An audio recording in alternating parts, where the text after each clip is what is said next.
తెలంగాణ మొక్కు తీర్చుకునేందుకు తిరుమల వెళ్లిన ముఖ్యమంత్రి కేసీఆర్ దంపతులు స్వామివారిని దర్శించుకుని ప్రత్యేక పూజలు చేశారు.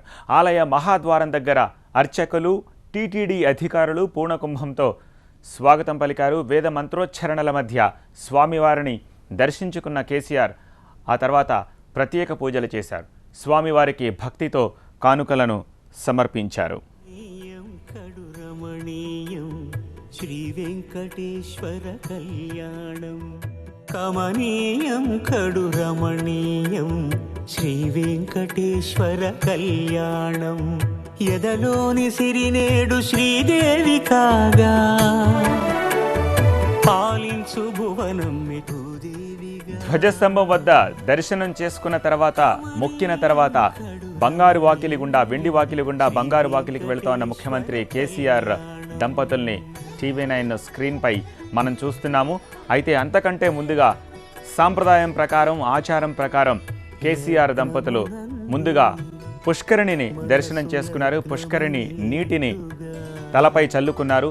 ఆ తర్వాత స్వామివారికి కొండ మీద ఆశ్రయం ఇచ్చిన వరాహస్వామిని ముందుగా దర్శించాలి కాబట్టి వరాహస్వామి దర్శనానికి ముందుగా కేసీఆర్ దంపతులు వెళ్లారు. సో వరాహస్వామి ఆలయంలో కేసీఆర్ దంపతుల్ని ఇప్పుడు మీరు చూస్తున్నారు. అంతకంటే ముందుగా ఈ పుష్కరిణిని తలపై చల్లుకున్న తర్వాత వరాహస్వామి దర్శనం చేసుకున్నారు. వరాహస్వామి దర్శనానంతరం టీటీడీ అధికారులు ఏర్పాటు చేసిన బ్యాటరీ వెహికల్లో వరాహస్వామి టెంపుల్ నుంచి ఆ పక్కగా కోనేరు పుష్కరిణిని దాటి ఆలయ మహాద్వారానికి ముఖ్యమంత్రి దంపతులు చేరుకున్నారు. నిజానికి ప్రోటోకాల్ ప్రకారం మంత్రులకు ఆలయ మహాద్వార దర్శనం ఉండదు, మహాద్వార ప్రవేశం ఉండదు. కాబట్టి మంత్రులంతా కూడా వైకుంఠం క్యూ కాంప్లెక్స్ నుంచి దర్శనానికి లోపలికి వెళ్లారు. అయితే కేసీఆర్ దంపతులకు మాత్రం ఆలయ మహాద్వారం గుండా టీటీడీ అధికారులు స్వాగతం పలికి లోపలికి ప్రవేశింపజేశారు. సో ఆలయ మహాద్వారం గుండా లోపలికి వెళ్లిన ముఖ్యమంత్రి దంపతులు ముందుగా ధ్వజస్తంభానికి ప్రణమిళ్లారు. అక్కడి నుంచి స్వామివారిని దర్శించుకున్నారు. సో ప్రస్తుతం ముఖ్యమంత్రి దంపతులు, అలాగే మంత్రివర్యులు, ఇంకా ముఖ్యమంత్రి కుటుంబ సభ్యులు, పరివారం అంతా కూడా స్వామివారికి దర్శనానంతరం రంగనాయకుల మండపంలో వేచి ఉన్నారు. అక్కడ వేదాశీర్వచనం జరుగుతోంది. దీని తర్వాత తిరుమలలో బస చేసిన అతిథి గృహానికి వెళ్తారు ముఖ్యమంత్రి దంపతులు. అక్కడి నుంచి మరికొద్ది సేపట్లోనే అమ్మవారి దర్శనానికి తిరుచానూరు కూడా బయలుదేరి వెళ్లనున్నారు. సో ఆలయ అధికారుల మధ్య సంప్రోక్షణ చేసిన ఆభరణాలను స్వామివారికి సమర్పించారు ముఖ్యమంత్రి కేసీఆర్ దంపతులు. సో టీటీడీ ఈఓ, జేఈఓ, అలాగే చైర్మన్, ఇంకా ఇతర బోర్డు మెంబర్లను సైతం TV9 స్క్రీన్పై ఈ దృశ్యాల్లో మనం చూడొచ్చు. సో సమర్పించిన ఆలయ ఆభరణాల తాలూకు ఫోటోగ్రాఫ్స్ని మీరు ఇప్పుడు స్క్రీన్పై చూస్తున్నారు. అతిపెద్ద కంఠాభరణాన్ని చూడొచ్చు. ఈ కంటే 5 పేరులు, అలాగే సాలగ్రామహారం 14 కిలోల 200 గ్రాములున్న సాలగ్రామహారం, అతిపెద్ద సాలగ్రామహారాన్ని చూడొచ్చు మీరు.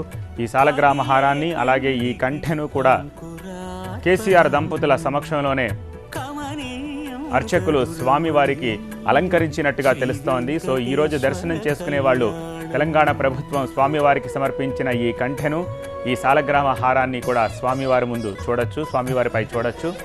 సో ఇదే ఆభరణాలను టీటీడీ అధికారులకు తెలంగాణ ప్రభుత్వం తరపున కేసీఆర్ లాంఛనంగా అప్పగించినట్టయింది, తన మొక్కు తీర్చుకున్నట్టయింది. రాష్ట్రం సిద్ధిస్తే స్వామివారికి ఇలా చేయిస్తానని మొక్కుకున్న కేసీఆర్ టీటీడీ అధికారులతో అనేక సార్లు సంప్రదించారు. టీటీడీ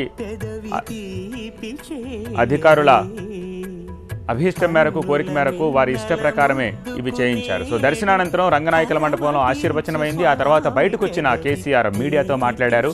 సో మీడియాతో ఆయన ఏం మాట్లాడారో ఒకసారి చూద్దాం.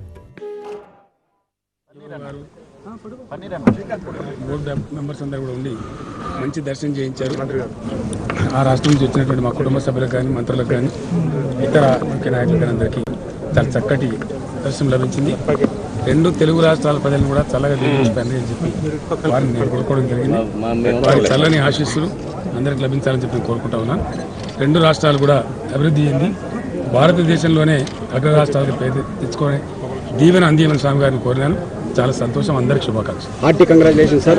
ప్రభుత్వం తరఫు మీరు వచ్చారు సార్. 2 రాష్ట్రాల యొక్క సంబంధాలు ఏ రకంగా ముందుకు తీసుకెళ్తారు? చాలా గొప్పగా ఉంటాయండి, బ్రహ్మాండంగా. 26 గవర్నర్ అన్ని సమస్యలు పరిష్కారం అవుతాయండి. అందరూ కూడా కలిసి బ్రహ్మాండంగా ప్రచారానికి టీటీడీతో కలిసి వెళ్ళే అవకాశాలు ఉంటాయి. తప్పకుండా హైదరాబాద్ లో శ్రీవారి ఆలయ నిర్మాణము వాటికి సంబంధించి కూడా కాస్త తప్పకుండా అండి, తప్పకుండా శ్రీవారు భగవంతునికి సంబంధించిన ప్రభుత్వం సంబంధించినటువంటి స్వామివారికి ప్రాంతాలు ఉండవు కాబట్టి చాలా గొప్ప భాగ్యం అందరికీ ఉంటుంది. అది స్వామివారి ఆశీస్సులు అందరికీ లభించాలి. కంగ్రాచులేషన్స్.